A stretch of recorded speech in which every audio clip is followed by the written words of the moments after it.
আসসালামু আলাইকুম ওয়া রাহমাতুল্লাহ।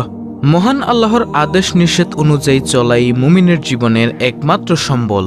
জীবনের শুরু থেকে শেষ পর্যন্ত প্রতিটি কাজ মহান আল্লাহর সন্তুষ্টির জন্য করা হয়, তবে তাই ইবাদত হবে। আল্লাহ তাআলা মানুষকে তার ইবাদতের জন্যই সৃষ্টি করেছেন। তাই প্রিয় দর্শক, মুমিন মুসলমানের জীবনের গুরুত্বপূর্ণ 10টি আমল নিয়েই আজকের ভিডিও, যে আমলগুলো করে আপনি ইহকাল ও পরকাল দুজাহানেই কল্যাণ লাভ করতে পারবেন। সুপ্রিয় দর্শক, মুমিনের জীবনের গুরুত্বপূর্ণ 10টি আমলের কথা নিচে তুলে ধরা হলো। তার মধ্যে নম্বর 1, নামাজ। জামাতের সঙ্গে নামাজ আদায় করা। আপনি মুসলিম মাত্রই আপনাকে নামাজ আদায় করতে হবে।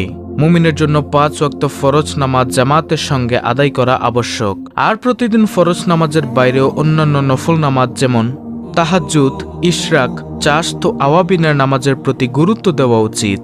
কারণ ফরজের পাশাপাশি এই আমলগুলো মানুষকে পরকালে আল্লাহর শাস্তি থেকে মুক্তি পেতে সাহায্য করবে। তাই প্রিয় দর্শক, আমরা সকলেই চেষ্টা করব সহি শুদ্ধভাবে 5 ওয়াক্ত সালাত আদায় করার জন্য, ইনশাআল্লাহ। নম্বর 2, নবীজির সুন্নতের অনুসরণ করা। মুমিনের জীবনের সর্বোত্তম আদর্শ নবীজি সাল্লাল্লাহু আলাইহি ওয়াসাল্লাম। তার আদর্শ অনুযায়ী দৈনন্দিন সব কাজ করা উচিত।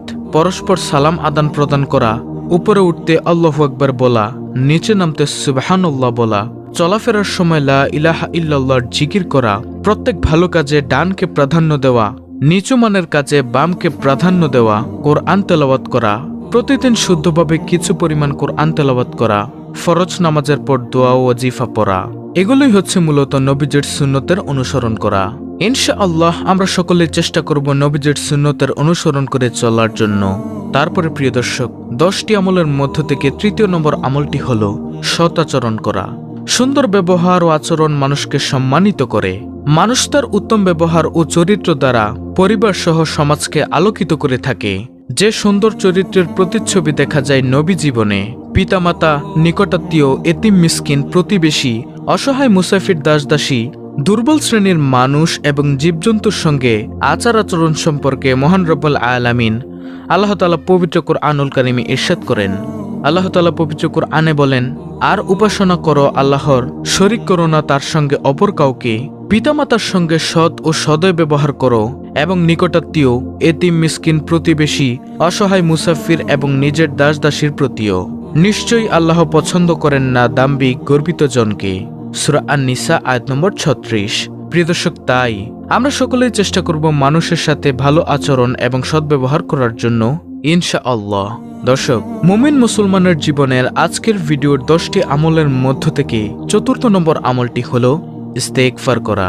আল্লাহ তাআলা বান্দাদের বেশি বেশি ইস্তেগফার করা বা ক্ষমা প্রার্থনার তাগিদ দিয়েছেন, কারণ বিশেষ বান্দারা ছাড়া সবাই গুনাহগার, আর এর মধ্যে তারাই উত্তম যারা আল্লাহর দরবারে ক্ষমা চেয়ে নেয়।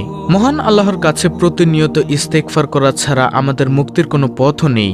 যারা আল্লাহর কাছে ক্ষমা প্রার্থনা করে না, তাদের তিনি পছন্দ করেন না। অন্যদিকে ক্ষমা প্রার্থনাকারীদের জন্য তিনি পরম ক্ষমাশীল। পবিত্র কুরআনে মহান আল্লাহ তাআলা বলেন, আর আল্লাহর নিকট ক্ষমা চাও, নিশ্চয়ই আল্লাহ ক্ষমাশীল, পরম দয়ালু।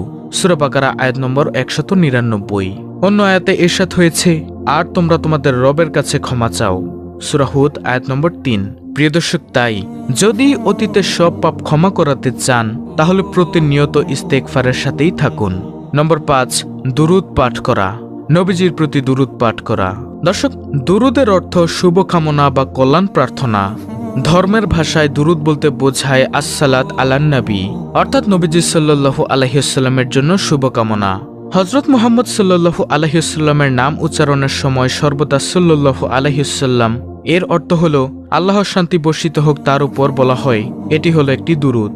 আল্লাহর কাছে ইবাদত বন্দিগি গ্রহণযোগ্য করতে পরম ভক্তি ও ভালোবাসা ভরা অন্তরে নিবিষ্টভাবে নবী করিম সাল্লাল্লাহু আলাইহি ওয়াসাল্লামের উপর বেশি বেশি দুরূদ পাঠ করা একটি নেক আমল। দোয়া কবুলের জন্য মহানবী সাল্লাল্লাহু আলাইহি ওয়াসাল্লামের উপর দুরূদ পাঠ করা অত্যন্ত জরুরি। দুরূদ শরীফ পাঠ করলে আল্লাহর দরবারে ইবাদতের বিনিময় সুনিশ্চিত করা হয়। দুরূদ পড়া এমন এক ইবাদত যা আল্লাহ অবশ্যই কবুল করেন। আমরা যদি নবীজিকে ভালোবেসে থাকি, তাহলে অবশ্যই চেষ্টা করব প্রতিনিয়ত দুরূদ পাঠ করার জন্য, ইনশাআল্লাহ। দর্শক, 10টি আমলের মধ্য থেকে গেল 5ম নম্বর আমল। 6ষ্ঠ নম্বর আমলটি হলো কোরআন তেলাওয়াত করা। পবিত্র কোরআনে বর্ণিত হয়েছে, যারা আল্লাহর কিতাব তেলাওয়াত করে, নামাজ কায়েম করে এবং আমি তাদেরকে যে রিজিক দিয়েছি তা থেকে সৎ কাজে ব্যয় করে গোপনে ও প্রকাশ্যে, তারা এমন ব্যবসার আশাবাদী যাতে কখনো লোকসান হয় না, যাতে আল্লাহ তাদেরকে তাদের পূর্ণ প্রতিফল দেন এবং নিজ অনুগ্রহে আরও বেশি দান করেন। নিশ্চয়ই তিনি অতি ক্ষমাশীল, অত্যন্ত গুণগ্রাহী। সূরা ফাতির আয়াত নম্বর 29 থেকে 30। প্রিয় দর্শক, আমরা যারা কোরআন তেলাওয়াত করতে পারি তারা বলি আলহামদুলিল্লাহ, আর যারা না পারে তারা অতি শীঘ্রই কোরআন সহিহ শুদ্ধভাবে শেখার চেষ্টা করব ইনশাআল্লাহ। নম্বর 7, রোজা অর্থাৎ সিয়াম পালন করা। রাসূল সাল্লাল্লাহু আলাইহি ওয়াসাল্লাম ইরশাদ করেছেন, যে আল্লাহর সন্তুষ্টির জন্য একদিন রোজা রাখবে, আল্লাহ তাআলা জাহান্নামকে তার থেকে 100 বছরের দূরত্বে সরিয়ে রাখবেন। নম্বর 8, দান সদকা করা। শরীয়তের দৃষ্টিতে উত্তম যে কোনো কাজে সদকার অর্থ ব্যয় করা যায়। ইমাম জুরজানি বলেন, এমন দানকে সদকা বলে যার মাধ্যমে আল্লাহর নিকট সওয়াব আশা করা হয়। ইবনে মানজুর বলেছেন, মহান আল্লাহর নিমিত্তে গরিব মিসকিনদের জন্য দান করাকে সদকা বলা হয়। প্রিয় দর্শক, দান সদকায় অনেক উপকার। জীবনের নানা সমস্যার সমাধান হয় দানে। দান করলে ধন বাড়ে, আবার দান করলে বিপদ আপদ দূর হয়। দানে রোগবালাই থেকেও মুক্তি পাওয়া যায়।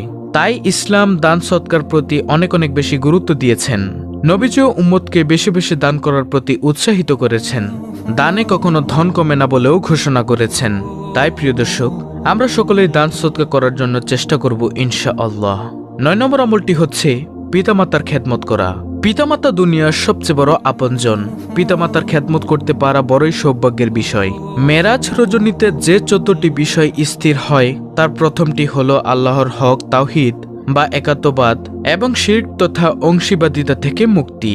দ্বিতীয়টি হলো পিতামাতার হক বা অধিকার এবং সন্তানের দায়িত্ব ও কর্তব্য এবং করণীয় ও পালনীয়। পবিত্র কোরআনে আল্লাহ তাআলা বলেন, তোমার প্রতিপালক আদেশ দিয়েছেন তিনি ব্যতীত অন্য কারো ইবাদত না করতে এবং মাতা পিতার সঙ্গে সদ্ব্যবহার করতে। তাদের একজন অথবা উভয়ে তোমার জীবদ্দশায় বার্ধক্যে উপনীত হলে তাদেরকে উফ অর্থাৎ বিরক্তিসূচক ও অবজ্ঞামূলক কথা বলবে না এবং তাদেরকে ধমক দেবে না, তাদের সঙ্গে সম্মানের সঙ্গে কথা বলবে।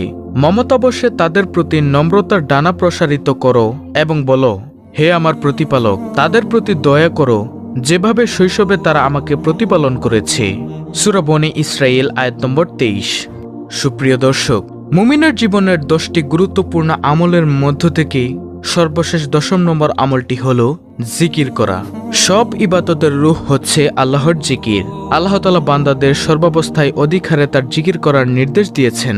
যেমন আল্লাহ তাআলা বলেন, হে মুমিনরা, তোমরা আল্লাহকে অধিক পরিমাণে স্মরণ করো এবং সকালে সন্ধ্যায় তার পবিত্রতা ঘোষণা করো। এখানে আল্লাহর পবিত্রতা ঘোষণা বলতে জিকিরকে উদ্দেশ্য করা হয়েছে। সূরাতুল আহজাব আয়াত নম্বর 41 থেকে 42। সর্বাবস্থায় আল্লাহর জিকির করতে হবে, দাঁড়িয়ে, বসে, এমনকি শুয়ে, যেভাবে পারা যায় আল্লাহকে স্মরণ করতে হবে।